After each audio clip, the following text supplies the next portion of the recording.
Hello YouTube, Kaitlyn here, and do you ever feel like you just don't belong? Only ever all the time.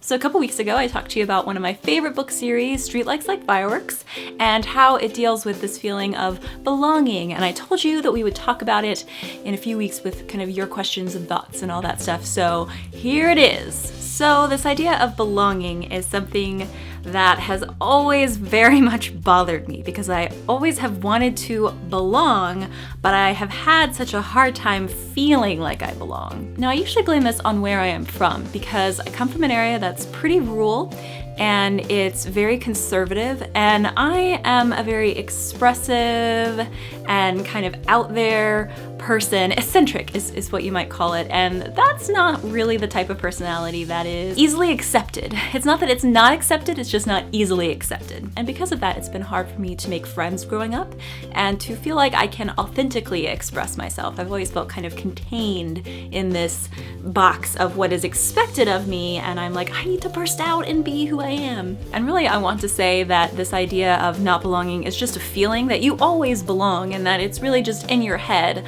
I'm not sure if I can actually truthfully say that. I think it's true that you can kind of find a place of belonging really anywhere if you work really hard, but just on your own in certain situations, you really might not actually belong, which is what I think makes people search for that belonging. And sometimes we search for it in wrong ways, and sometimes we search for it in good ways. And I would say the wrong way to go about finding belonging is when you're kind of doing that typical stuff you hear about teenagers and peer pressure, you know, like doing drugs or, you know, having sex before you're ready, simply to find that acceptance because someone's pressuring you into it and saying you need to be this way in order for us to accept you. And those are not good.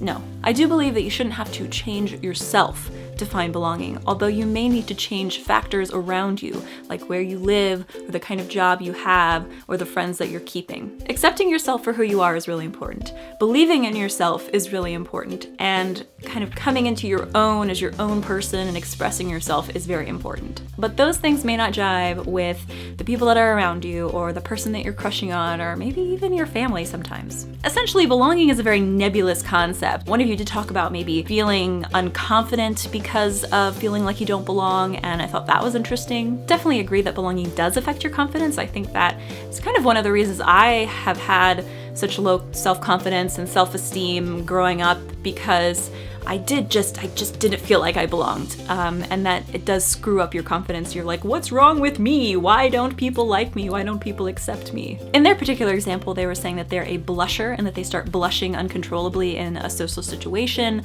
and that is very embarrassing and no one else really understands. And so I get that. I have always struggled with easily crying in social situations, and that is extremely embarrassing. I still even do it as an adult, and I don't want to. It just seems to be what happens, like when something even like mildly kind of bad happens to me, just the tears start coming and I'm trying to hide them, and I have like professors handing me tissues and just being really weirded out, and it's terrible.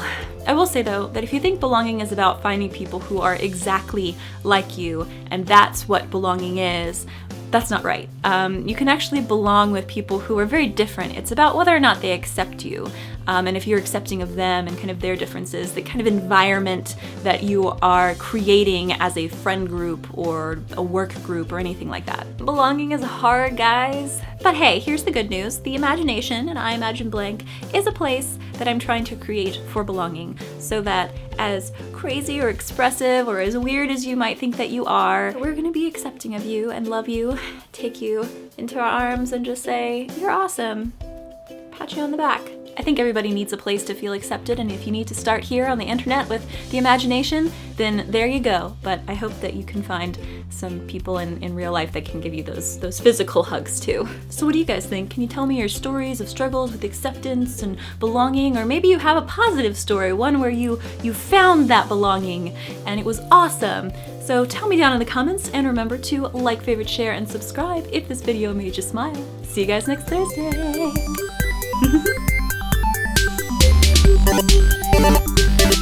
Thank you.